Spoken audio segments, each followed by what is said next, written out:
MG ZS ponúka za málo peňazí kvantum muziky. Najmenší model značky MG viete v Autoimpexe získať od sumy 16 810 eur. V čom je však háčik? Moje meno je Matúš a vysledujete recenziu crossoveru MG ZS.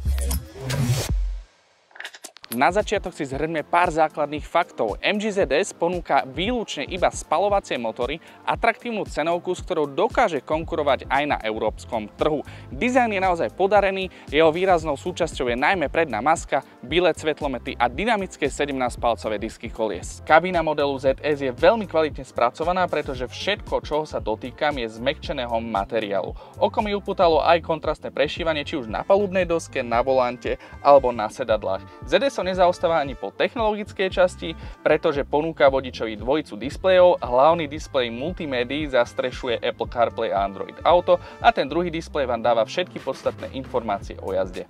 V interiéri sú všetky ovládacie prvky na vysokej ergonomickej úrovni a je tu aj dostatok odkladacích priestorov. Praktickú stránku modelu ZS podtrháva dvojica Isofix bodov na zadných sedadlách a objem kufra skvelých 448 litrov. Model ZS ponúka zatiaľ iba čisto benzínové agregáty bez akejkoľvek elektrifikácie. Aktuálne tu máme atmosférickú 1,5 s výkonom 106 konských síl a z ponuky viete siahnuť aj po litrovom motori s turbom, ktorý má výkon na úrovni 111 konských síl. Z prevodoviek si vyberáte 5-stupňový manuál, 6-stupňový manuál a v najvyššej výbave exkluzívy je k dispozícii aj 6-stupňová automatická prevodovka. Povedzme si pár slov o jazde v modeli MG ZS. Osobne som jazdil či už to oturbenú 1.0, ale aj túto atmosférickú 1.5 a sú fakt fantastické na prímestské a mestské dochádzania. Sú to ľahké auta, nechýba im výkon, je tu 106 koní, respektíve 111 konských síl, takže absolútne v pohode na takéto jazdenie.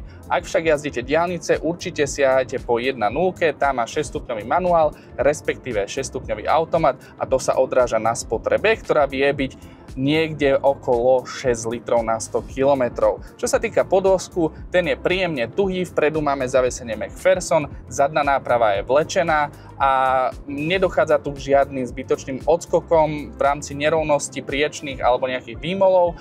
Práve naopak vo všeobecnosti ten podvozok príjemne filtruje všetky nerovnosti na ceste. MG ZS je dostupné, výborne spracované a na nič sa nehrá. Hlavne toto auto viete mať už od 16 810 eur so 7-ročnou zárukou a to je ponuka, ktorú budete u konkurencie hľadať len márne. Presvedčte sa sami o jeho kvalitách na testovacej jazde na našom novom showroome na Trstinskej ceste 28 v Trnave a možno odídete s novým autom. Prajem vám pekný deň a vidíme sa opäť na budúce.